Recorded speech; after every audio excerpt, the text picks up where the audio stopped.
Okay, so I wanted to share my process with you all, how I like to design characters from imagination. Okay, so this is a character design that I'm doing for Alexander the Great.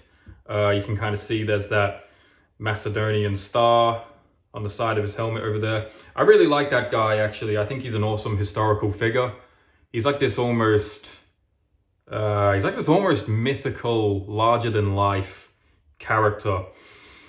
And so I decided that I was going to do a drawing of him. And so this is like the process that I like to use, okay? So I like to do like a side view and a front view. And this is the thing, like this is why I think drawing in perspective and, you know, being able to draw architecture and all that stuff is just such an important skill for artists to learn, because you can literally apply it to drawing anything, even human figures. So you can see here that I'm starting with what's called the elevation view, which is the side view of the object, and then I've got the front view here. So you architects and industrial designers will know exactly what I'm doing here. I started with the side view. I was like, okay, let me get the proportions of the face in there and the head, and then I drew the helmet on top of it, and then I was kind of trying to come up with my own design for the helmet. So, you know, I wanted like this sort of lion face on the top, and then I kind of like wanted all its mane coming back here, and then, you know, like sort of this ornamental detail at the back here. I've got this sort of, I don't really know what that is, like some sort of ear flap thing going on. But you know, like this is all just sort of my own design, right? So I spend a lot of time figuring everything out here. And then, you know, if you'll notice that there's these horizontal lines that cut across the drawing. So what I'm doing is when I go into the front view, I'm actually transferring everything from the side view onto the front view, okay? So like the level of the eyes, the chin, the lower jaw, the top of the helmet, all of that gets transferred to the front view. And that's basically how you do a technical drawing. So when I draw human figures, I treat it as if it's like a technical drawing. And the reason I do this is because it gives me more time to flesh out the design, and it helps me to understand the structure of what it is that I'm actually trying to draw, okay? So this view is not finished yet. I've still got to finish off the mane. I've still got to draw that little, I don't know what that part's called, actually. If any of you guys are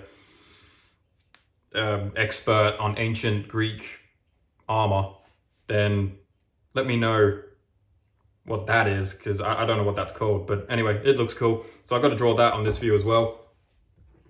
But this is a really neat way of drawing because you can keep all of your proportions in check. So I basically take a set square and I just sort of transfer everything across on the page for when I'm doing the other view.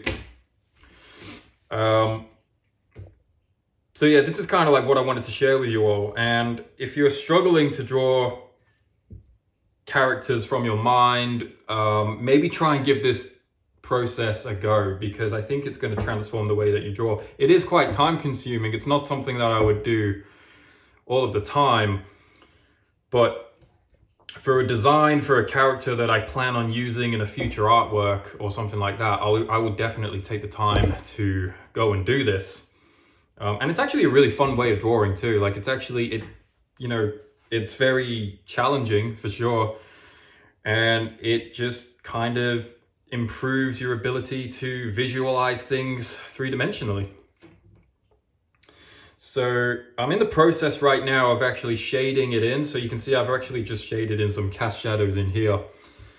And basically when I'm trying to figure out what plane is in light and what plane is in shadow, I can actually look at the side view, because the side view gives you a lot of information with that stuff. You know, if you have a look at the mouth of the lion, for example, like this whole plane here is in shadow. And that's because in the side view, I can see that this angle is kind of like tilting down, right? It's like sort of tilting away from the light. If you assume that the light is coming from above, then this plane is facing away from it. So it's pretty much safe to assume that that is all going to be in shadow. And that's typically how I start shading things in. I don't try to be too technical about the shadows. I think when it comes to shading human figures, you're better off trying to design what looks good rather than what looks realistic. You couldn't possibly try and plot and cast every single shadow on the face, because the face is a very complex organic form, and it's very difficult to try and do that like you would with a bit of architecture or whatever. So when it comes to shading in the face and drawing cast shadows on the face, it's better to just use a bit of common sense rather than actually doing what looks real. But I'm going to go ahead and finish this off. I just kind of wanted to share the process of this guy. And this is actually something that I want to teach you guys in the future. So I have been chipping away at a few lessons for, figure drawing or portrait drawing. And more importantly, teaching you guys how to create these kinds of characters from your mind rather than just relying on reference all the time, So that's something that is coming in the future, just not yet, but it's coming along. But anyway, I wanted to share this with you. So if you've never really drawn a character like this, maybe give it a go, because it might change the way you think about things.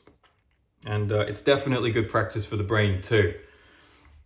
So give it a go.